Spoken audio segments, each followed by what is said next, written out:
রাজু, চিন্টু আর গোলু এই তিনটি ছোট্ট বন্ধু এক গ্রামের পাশে থাকত।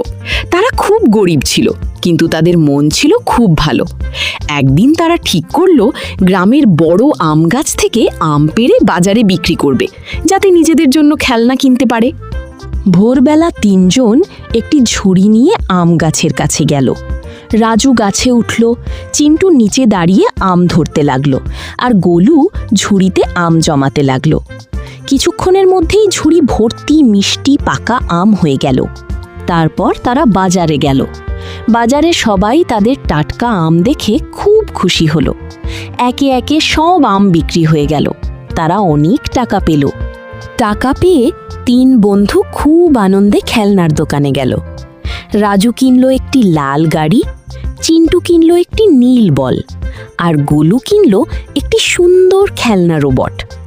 খেলনা নিয়ে তিনজন হাসতে হাসতে বাড়ি ফিরল। তারা বুঝল পরিশ্রম করলে স্বপ্ন সত্যি হয়।